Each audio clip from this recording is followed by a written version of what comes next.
On June 5, 2006, 3 maintenance workers were killed and a 4th was seriously injured in a violent explosion during a welding operation at a rural oil production field in Raleigh, Mississippi. The field was operated by Partridge Raleigh, a company that specializes in recovering oil from older, dormant wells. All the victims worked for Stringer's Oilfield Services, an independent contractor hired by Partridge Raleigh to install tanks and piping at the site. The CSB investigated and issued a case study calling for safer work practices in the oil and gas production sector, which has experienced a number of serious accidents. Our case study noted that the fatality rate within the oil and gas extraction sector was more than 8 times higher than the average of all industries in the United States. Well, we've been very concerned about safety in the oil fields for many years. In fact, this is the 4th case in which there have been multiple fatalities that the CSB has investigated. CSB lead investigator Johnny Banks says there are key lessons from the Partridge Raleigh investigation that apply to many industries, particularly concerning what is called hot work, such as welding, cutting, and grinding that can cause ignition. Workers should use extreme caution when performing hot work on any tank or container that holds or has held flammable materials. Their lives may depend on it.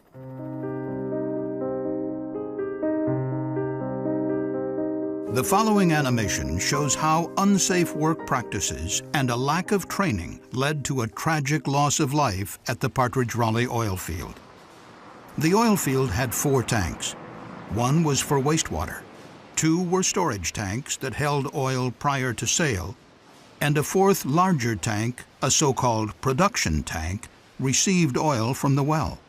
A Stringer's Oilfield Services crew arrived and began work to connect a pipe between the large production tank and the nearest storage tank.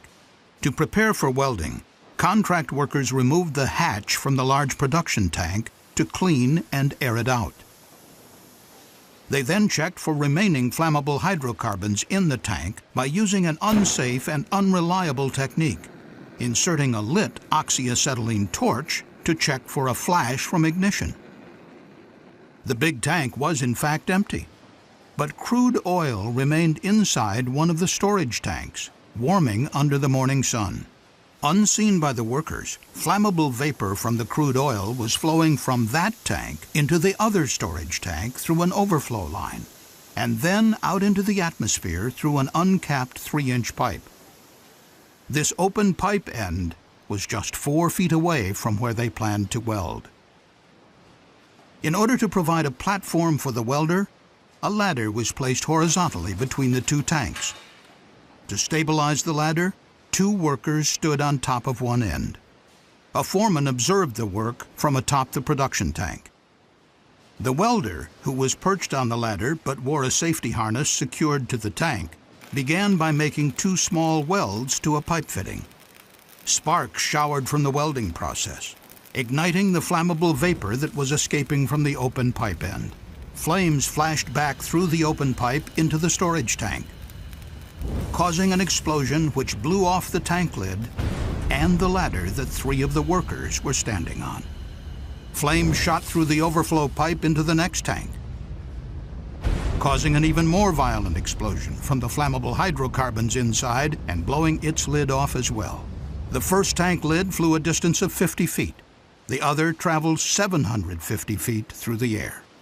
2 workers that were standing atop tank number 3 and 1 that was standing atop tank number 4 were blown off by the force of the explosion.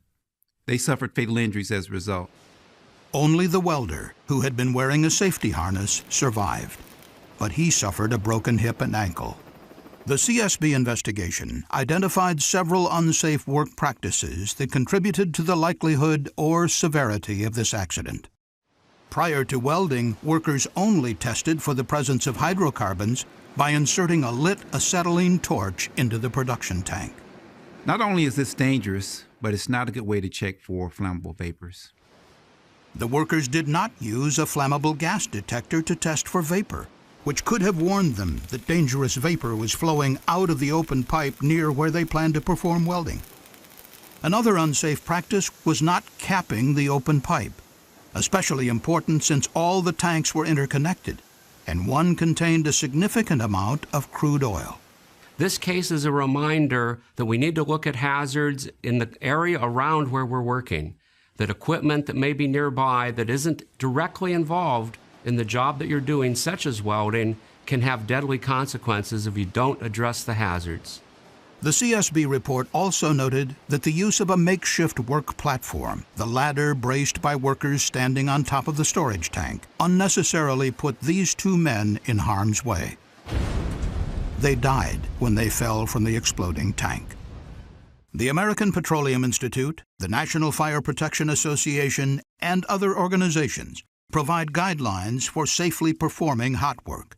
Safe practices include issuing written hot work permits, ensuring work is performed only by trained personnel who understand the hazards, isolating areas where hot work will be performed from piping or tanks that contain flammable or combustible liquids by installing caps, blinds, or other physical devices, and using a gas detector to test for a flammable atmosphere before and during work.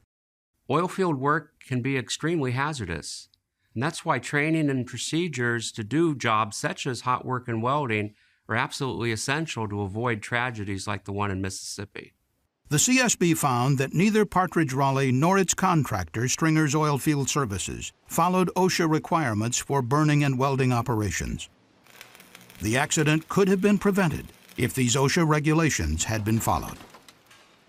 Although OSHA implemented a special emphasis program to inspect oil fields in several other key states, in the 5 years preceding the Partridge Raleigh accident, OSHA did not conduct any planned inspections of the more than 1,000 oil fields in Mississippi.